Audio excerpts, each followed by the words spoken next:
in one other aspect that I've kind of like been thinking about. So, as you learn from Vedic scripture, Mm-hmm. we have the Lord in the heart. So, aspect of the supreme soul, God, is in our heart region, right? Yep. Beside us. And so that you can hear that voice. Oh, wow, okay. That's not the voice. Oh. Wow. Yeah, that your thumb is fucked, you know. I was hoping I could distract you with letting you talk about, you know what I mean? Important spiritual matters. But you know, your mind has sort of come back to this. But yeah, go ahead if you can.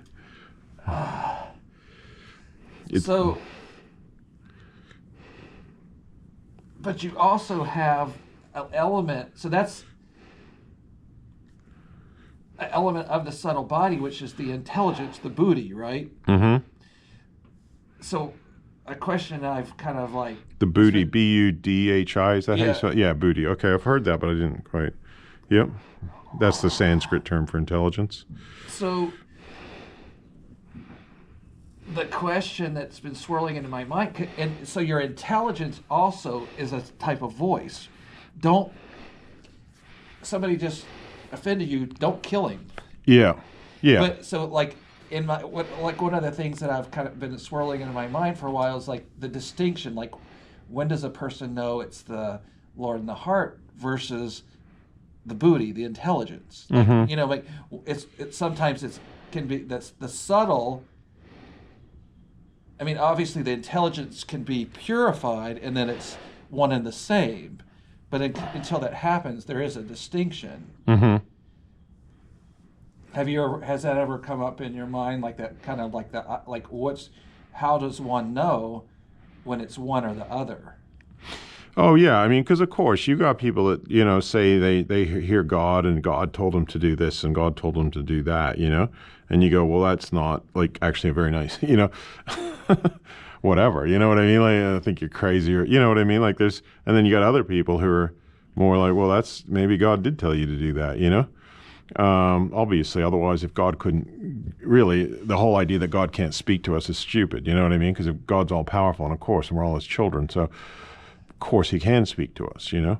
Logically, if you believe in God, then God is all powerful, you know, so he can do whatever he wants. But yeah, you certainly see that, you know. I mean, obviously, if you went into a psychiatric institution, you're going to see a lot of people that think they heard God, you know. Yeah. Yeah, I guess it's just, I mean... I'm talking about not like voices, I'm talking more like a subtle kind of like, you know, like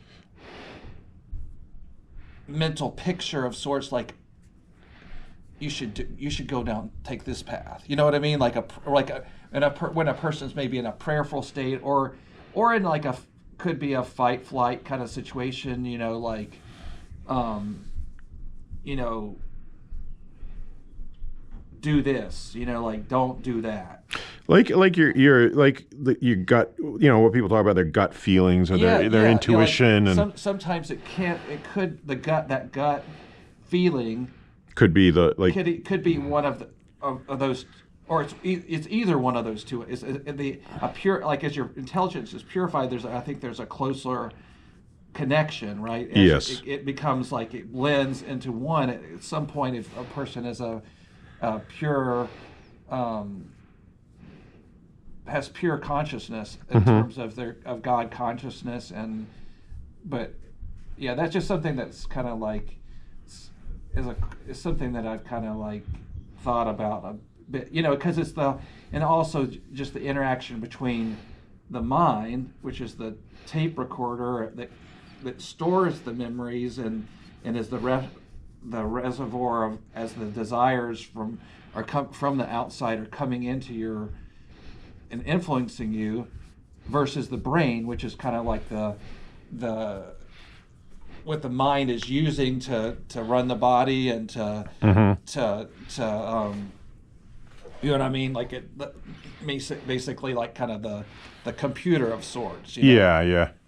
But that's like in our society, there's no understanding that there's a separation, that one is gross material matter that you can see and feel, and one is this subtle matter that you can't see that also is carried with you lifetime to lifetime. You know what I mean? Yeah. So yeah, exactly, at the time of death. And it also would include, like this, of course, the subtle body would also include all sorts of baggage, like that would tie in Some stuff you take. You know, like I was watching. I was watching some videos about this boy who remembered his previous life when he was a fighter pilot in World War II. I saw that. You know what I mean? So it's kind of like, you know, normally we don't take our memories with us, but sometimes we do, that's right? That documentary. Well, no, I mean Netflix documentary. Oh, they're always there.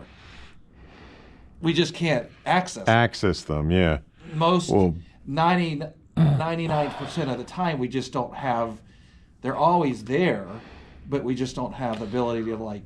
Well, I was reading about multiple personality disorder, you know, where people have like 5 personalities. Yeah. And it's almost always due to trauma as a child. You know, maybe they were sexually abused. And what they do is they block out that part of their personality and put it into a box. Right. Right? And I was talking to you last night just about, you know, when I was like beaten up and stuff when I was 12 or whatever, you know, there was a part of me like, when I did this work and inner child, like part of me was very hurt, you know? There was another part that came in and became this protector, you know? But multiple personality disorder, it's far more extreme than that, you know what I mean? Like, are you getting... Yeah, I think they call that disassociation, now. Oh, okay, yeah. Yeah, which is... Or what do they call it? There's another name.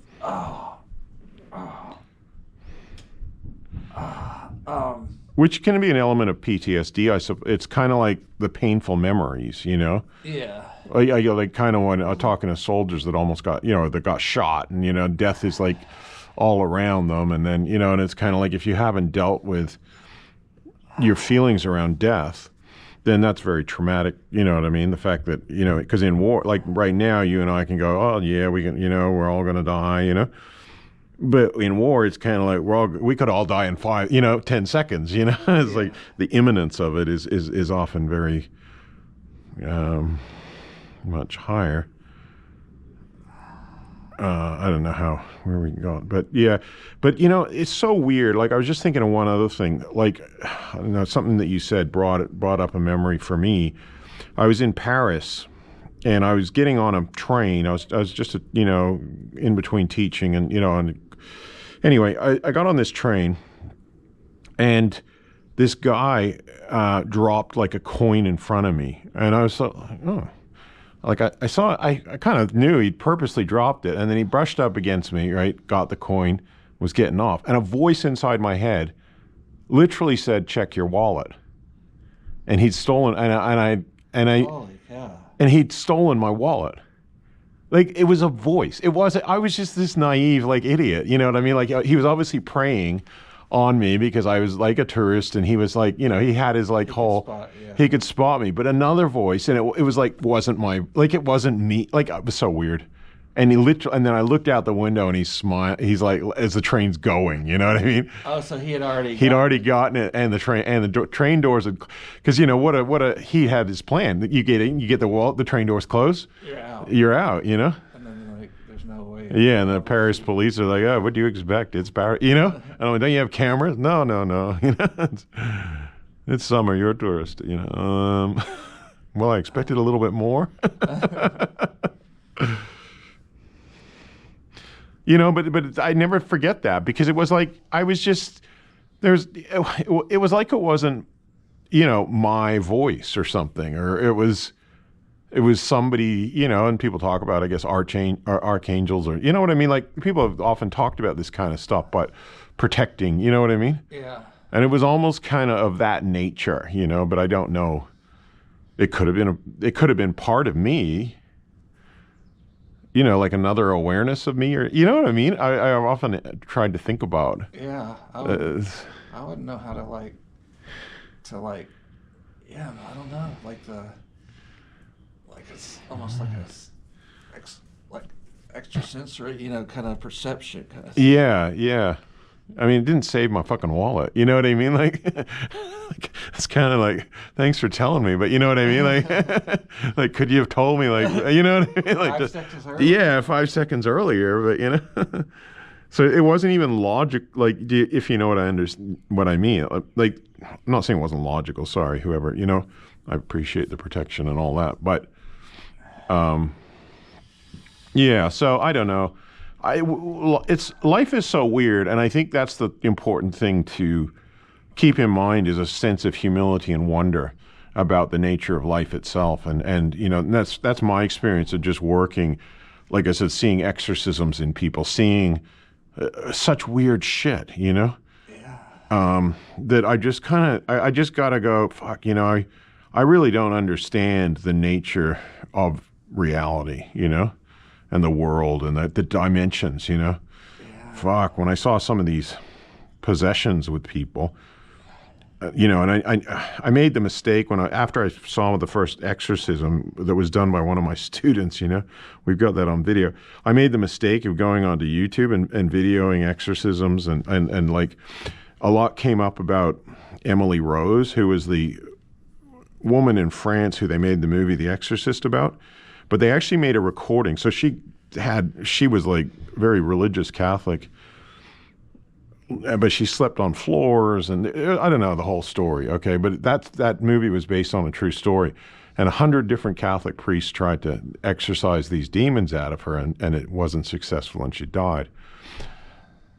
But they actually made recordings, so not just the movie Hollywood style, but they made recordings of the voices that were coming out of her. Wow. And I saw it on YouTube. I'm like, and then I should have read the comment section, because everybody's like, "Do not play this. Do not." It was like sounds from another dimension that was very, very evil. That was horrible, and it filled. I was in Thailand. I still remember the energy. Like you and I do mantra meditation, and the mantras, they like cleanse the atmosphere. Yeah. You know what I mean? Like they purify it to a higher vibration full of love and joy, and but this was the opposite. It was like coming from the demoniac world, and it filled the atmosphere with this horrible energy, and I was like, whoa.